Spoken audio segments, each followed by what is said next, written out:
On my first day, I arrived early. The school was old, tall, and neglected. Walls stained from years of repainting over what couldn't be scrubbed away. The classroom they assigned to me was at the end of a corridor, just beyond the main stairwell. The plaque by the door read, Room 302. It had the smell of every old classroom, thick with dust and chalk that had been ground into the floorboards over decades. Old wooden desks lined the room, some with the initials of former students carved into them. There was something unsettling in the silence, but I shook it off. I was just nervous, I told myself. First days were always strange, especially in new schools, and this one did have its own peculiar reputation. But work was work, and I'd been in need of a job for months now. Then came the envelope. It was lying neatly on my desk when I arrived. There was no name on it, just the words, "Read carefully," scrawled across the front in looping black ink. It was addressed to Mr. Lee, which meant someone knew I was coming. I picked it up, tore the top off, and slid out a single sheet of paper. It read, Rules for Room 302. Number 1. Do not let any child sit too close to one another. They must sit at least one desk apart at all times. Number 2. When a child stares at you for longer than a few seconds, look away and pretend not to notice. Number 3. If you hear scratching from under the floor, ignore it completely. Number 4. Do not look at the clock between 2:11 and 2:13 p.m. Number 5. If a child brings you a gift, do not accept it. Politely decline and tell them to take it back. Number 6. Do not acknowledge any child who knocks on the door after the bell rings. Number 7. If you find a child standing in the corner, facing the wall, do not disturb them. They will leave on their own. And rule number 8. When the bell rings at 3:15, leave immediately. Do not stay behind to grade or organize. I read the list again, feeling a chill, but I brushed it off as some initiation prank for new teachers. Every school had its way of testing the new guy. I folded the paper and slid it into my bag. Maybe I'd keep it for later, just for laughs. Then, as if on cue, the door opened and an older woman stepped in. She wore glasses perched low on her nose, her silver gray hair pulled back in a tight bun. She didn't introduce herself, just nodded in my direction, then gestured to the desk. Her eyes were sharp, and I could tell she'd been here a long time. "Are you Mr. Lee?" she asked. I nodded. Yeah, I got her early. Just wanted to set up, you know. Good. Keep to the rules, she said. They aren't a joke. And with that, she left, the door clicking shut behind her. I wanted to laugh, maybe shout after her, "All right, nice try," but something stopped me. The way she looked at me, like she knew something I didn't, lingered long after she'd left. I shook it off and got back to setting up my room. By the time the bell rang, I was seated at my desk, pretending to be relaxed. Students began to file in, looking as ordinary as any other kids. Maybe a little pale, and yes, some were quieter than I was used to, but I told myself that was normal. New teacher, new year, nothing out of the ordinary. I quickly noticed that the children had a strange habit. None of them sat next to one another. They chose their seats automatically, one desk apart, scattered. I hadn't even needed to remind them. Halfway through attendance, I felt a pair of eyes on me. I looked up, meeting the eyes of a girl sitting by the window, her face blank and unreadable. Her stare was relentless, her eyes oddly wide and too focused. I remembered rule number 2. I dropped my eyes to the attendance sheet, my fingers clenching the pencil tightly. She was still staring, I could feel it, but I forced myself to keep looking away, skimming the list over and over until I felt her finally look away. When I dared to look up again, her attention was back to the window. An hour passed, and the lesson moved along slowly.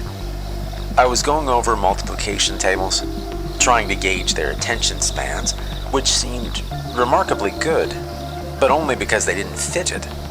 They sat eerily still, their eyes fixed on me with a seriousness that I hadn't expected.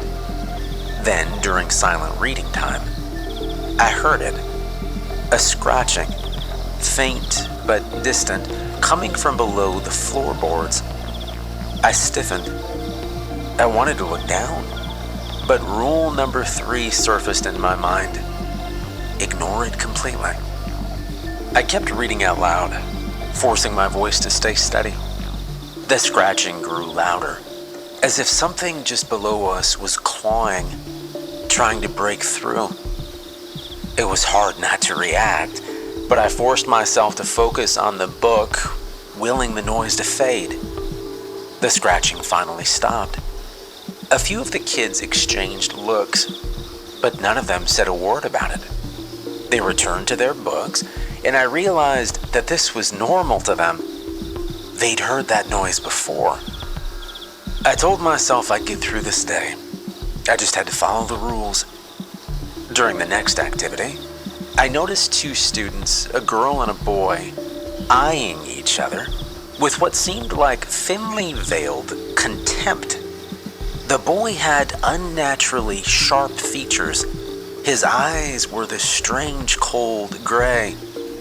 The girl, seated a desk away, had teeth that seemed a little too pointed, even from where I sat. Rule number 1, don't let any child sit too close to another. I realized what that meant. I kept an eye on them, noticing how tense they were. Their eyes flicked towards each other now and then, and though they didn't make a move, there was something strange in the way they looked that it made me feel like I was in a room full of predators, like they were watching each other for weakness. I cleared my throat, attempting to sound casual. All right, everyone. Time to switch activities. Let's get out our spelling workbooks. The students moved slowly, each one pulling their workbook from their bag with almost mechanical precision. The boy's cold gaze never left the girl. Her lips curled in a slight smirk, as if she was daring him to do something. I wondered how close they'd been seated last year before someone thought up this rule. I decided to walk the room, just to break the tension. As I passed their desks, I noticed something unsettling. The girl had claw marks on the back of her chair, deep scratches gouged into the wood. The boy's chair was equally marked. I glanced down and saw that both of them had faint scars on their arms, hidden mostly by the long sleeves of their uniforms. They each noticed me looking, and their eyes sharpened without a warning. I pretended to be interested in the next student's workbook instead, feeling their eyes following me as I walked away. Lunch came and went without much incident. I took my break alone, eating my sandwich at my desk, trying to act normal despite the strange events of the morning. I kept my eyes on the clock, noting the time. I didn't want to accidentally glance at it in the wrong moment, but there was an odd itch of curiosity. What would happen if I did look between 2:11 and 2:13 p.m.? As if on cue, the intercom crackled to life. It was the same older woman who'd met me this morning. Her voice was clear and flat, and she didn't greet me or ask how my day was going. She simply said, "Remember the rules." Then the line went dead. The rest of the day crawled forward, every minute bringing me closer to that dreaded hour. I'd covered the first 3 rules without too much trouble, though I had to admit, I had never felt so tense in my life. I tried not to watch the clock, and the children, for their part, seemed unbothered, like they'd done this dance countless times. And then at exactly 2:10, I looked away from the clock, determined not to slip. I glanced around the room, trying to focus on anything else, but something felt wrong. The room seemed quieter. I couldn't explain it, but the usual shuffling, the sound of pages turning, it all faded. When I looked up, the children were sitting motionless, their eyes fixed on their desks, as if waiting for something. I counted the seconds in my head, my pulse racing, wondering what would happen if I dared look at the clock. But the thought of breaking the rule kept me rooted to my chair, my eyes pinned to the wall above the students' heads. The silence pressed in, thickening with every tick of the second hand that I could hear but not see. It was the longest 2 minutes of my life. Then, at exactly 2:13, the silence lifted, and the children moved again, as if nothing had happened. I let out a slow breath, shaken but relieved. I'd followed the rules, nothing had happened. I'd gotten through the worst of it, or so I thought. But then, as the clock edged toward the final bell, one of the girls, the one who'd stared at me earlier, got up from her desk. She didn't look at me or anyone else as she walked to the front of the room, clutching something in her hand. She stopped in front of my desk, staring down at the object she held. It was a crudely made doll, sewn from scraps of fabric and buttons. Its face was drawn on with ink, dark eyes staring up at me from the fabric. "I made this for you," she said, holding it out. Her voice was barely a whisper. I remembered rule number 5. "Thank you," I said, my voice steady. "But I can't accept it. Why don't you keep it?" She blinked, her expression unreadable, and looked down at the doll in her hands.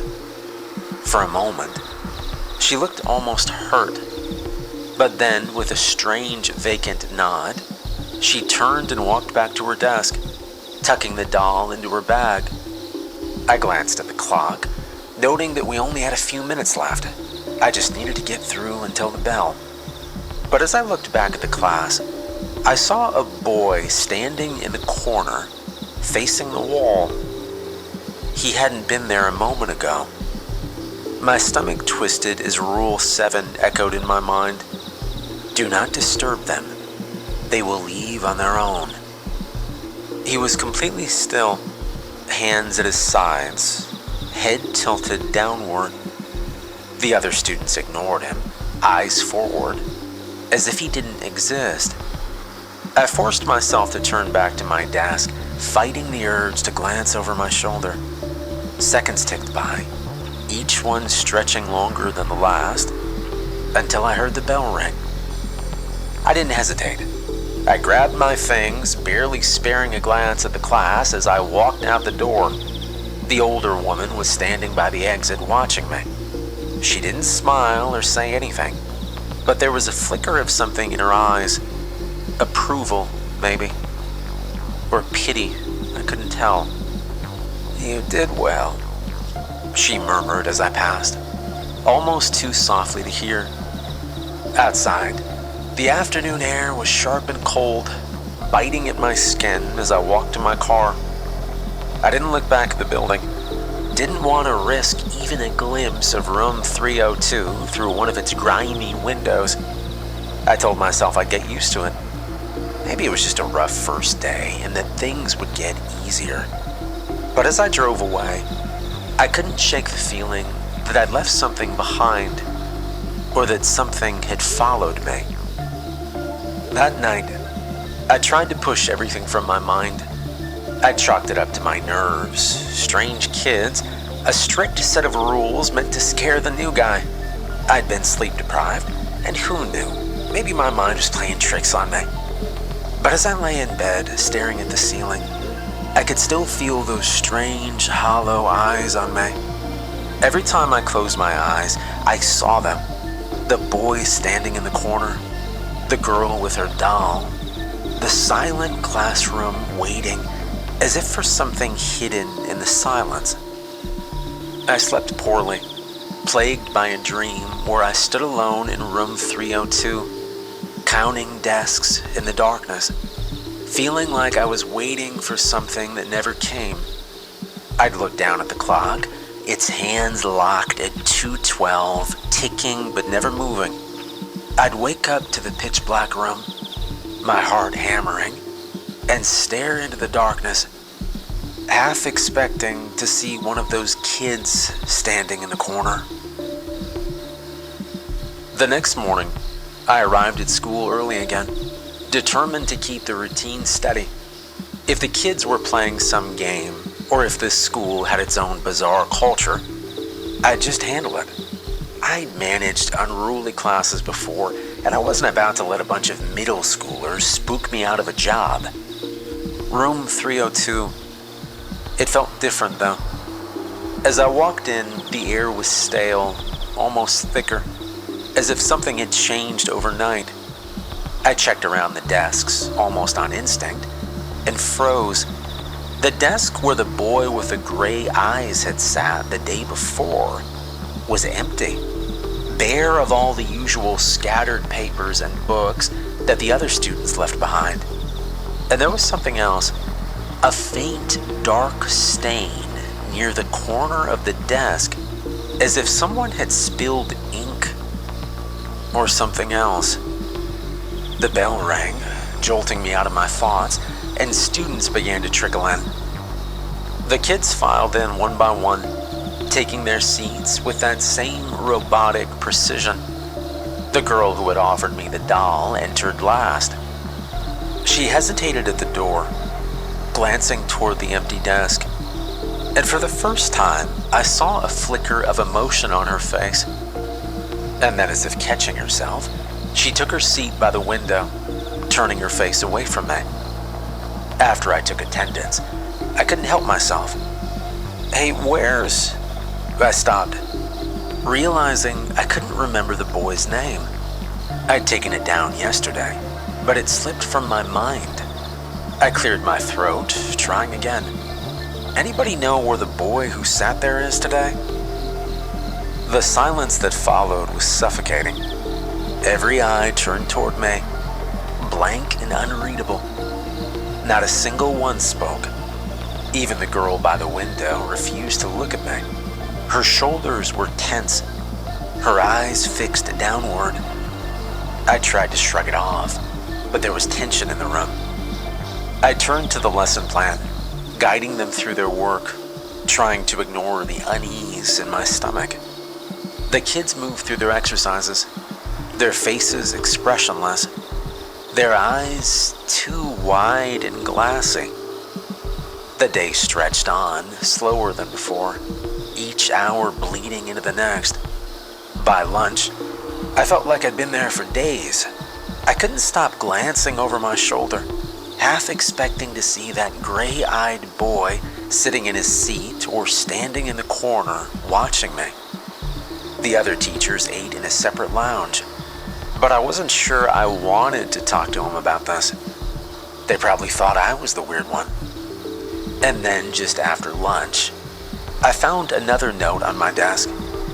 It wasn't an envelope this time, just a single slip of paper, torn at the edges, as if it had been ripped quickly from a notebook. It read, "There are consequences if you don't follow the rules." I stared at the note. Someone was trying to mess with me. Maybe the other teachers, maybe one of the students. But the handwriting was strange, thin and uneven, as though written by someone who hadn't held a pen in a long time. I crumpled it up, shoving it into my bag, and forced myself to continue. When I looked up, every single one of them was watching me. The whole class. Their heads were all turned in my direction, their eyes blank, their expressions too still. I cleared my throat, turning back to the chalkboard, but I could feel them watching, their eyes boring into my back. The rest of the day passed in a blur. I moved through the motions, keeping my head down, careful to avoid the clock between 2:11 and 2:13. The scratching from beneath the floor started up again, louder this time, as if something was getting closer, clawing at the boards right below me. I kept my face expressionless, ignoring it, waiting for it to end. It wasn't until dismissal that things really went sideways. I was packing up my things when the girl who'd offered me the doll approached again. She was clutching a small object wrapped in cloth, holding it out with both hands. "Take it," she whispered. I took a slow breath, remembering rule number 5. "I'm sorry," I said.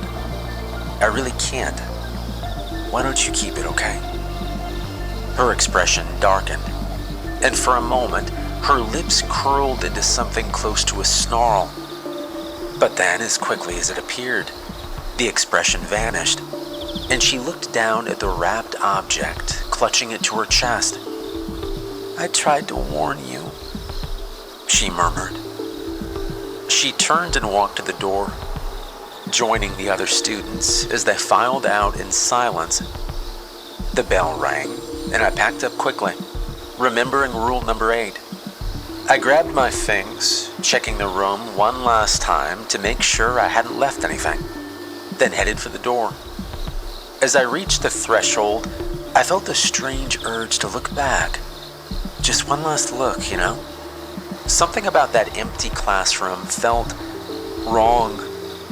I resisted, stepping out into the hall, but the feeling followed me. On my way down the hall, I saw the janitor, an older man with a weathered face, mopping the floor with slow, careful precision. He looked up as I passed, his eyes lingering on me with something close to sympathy. "They didn't tell you much, did they?" I paused, unsure of how to respond. "About the rules?" He nodded, his eyes dark and knowing. "They don't tell anyone everything. They think it's easier that way. But easier ain't always safer." "What does that mean?" I asked. He sighed, glancing down at his mop. "There's no way to keep it safe. Not completely. Not with those things." He looked up at me. "Just remember, Mr. Lee, those kids are only part of it. There's more here. Things even they don't understand." Before I could ask anything else, he turned back to his mopping, his shoulders hunched, as though the weight of his own words pressed down on him. I drove home with those words in my head, the image of those empty eyes staring back at me. I wondered if the janitor had once been like me, somebody new there who was just trying to follow the rules. The next morning, I almost didn't go back. My alarm blared at 6:30, and for a long time, I just lay there, staring at the ceiling, thinking about quitting, finding another job, telling myself I wasn't right for this place. But I needed the work, and leaving felt like admitting defeat. So I went back. Room 302 was silent when I arrived, but something was different. There was a new desk in the back, one I hadn't seen before, a small empty seat, waiting for someone who hadn't arrived yet. I remembered the gray-eyed boy, and a chill hit me. I'd never seen him again after that first day. It was like he'd vanished. The students arrived, filling the seats one by one, their faces blank and their eyes hollow. The girl who'd offered me the doll avoided looking at me. Her expression was dark.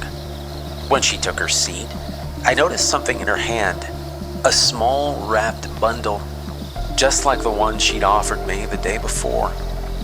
It was quiet for the first half of the morning, almost too quiet. The children moved through their exercises with that same robotic precision, as if they were puppets acting out a familiar scene. I kept my distance, watching them with unease, trying to keep track of all the rules. And then just before lunch, I heard a knock at the door. I froze, remembering rule number 6. I wasn't supposed to acknowledge any child who knocked after the bell, but this was different. The knock was slow, deliberate, echoing through the room with an eerie rhythm. The kids didn't react. They kept their heads down, their eyes fixed on their desks, as though they couldn't hear it.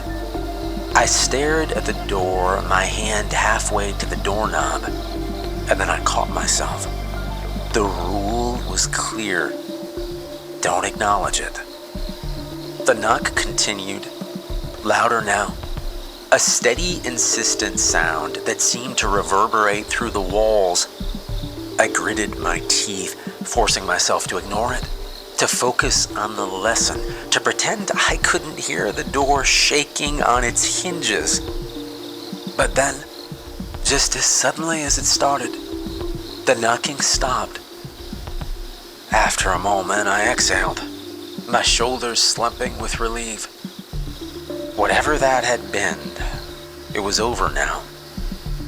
But when I turned back to the room, I realized I'd made a mistake.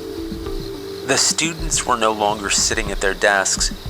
They were standing, each one motionless, facing me with those same empty eyes. My stomach dropped, and I took a step back, almost tripping over my own feet. The silence was suffocating, filling the air with an unnatural stillness. The girl by the window, the one with a doll, stood slightly ahead of the others, her hands in front of her, holding that small wrapped bundle. "Mr. Lee," she whispered. I didn't respond. I couldn't. "You didn't follow the rules," she continued, a hint of sorrow in her voice, as though I'd disappointed her.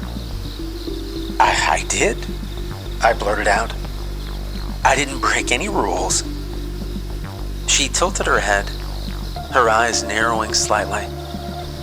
"You looked back yesterday, after the bell rang. You weren't supposed to." My heart sank. I had looked back, just for a second, to see the empty classroom. I hadn't even thought it would count as breaking a rule. "Rules are rules," she said softly, and the other children echoed the words, their voices a chilling chorus. "Rules are rules." The words hung in the air, like a judgment passed down. Look, come on, I didn't mean to," I started. But the girl raised a finger, silencing me. "Sometimes one mistake is all it takes," she said, stepping forward and holding out the wrapped bundle. "I tried to help you. I wanted you to be safe." I took a shaky step back, unwilling to take whatever she was offering. My instincts screamed at me to run, but my feet felt rooted to the spot. The girl's eyes darkened, and for the first time I saw something else behind them. Something ancient. Something far older than the child she appeared to be. The other students began to move, slow and methodical, forming a half circle around me. They held their hands at their sides, their expressions unreadable, their eyes fixed on me with an intensity. I tried to step backward, but I felt the wall at my back. "Look, it's okay. I won't break any more rules." The girl's expression softened, almost pitying. "It's not that simple." And then, without warning, She unwrapped the bundle in her hands. Inside was a small wooden figure, crudely carved and twisted, its features just barely resembling a human form. But it wasn't the doll itself that terrified me. It was the fact that it looked exactly like me. The figure's face was painted with a dark smudge where the mouth should be, its eyes hollow and empty. I felt a wave of nausea as I stared at it, and the room seemed to close in, the walls pressing closer. The children even moved closer, their eyes fixed on the doll, as though waiting for it to do something. And then slowly, the girl held up the doll facing me and twisted its head. A searing pain shot through my skull, blinding and sharp, like ice pressing into my temples.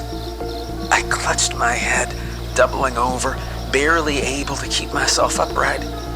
The room spun and my vision blurred.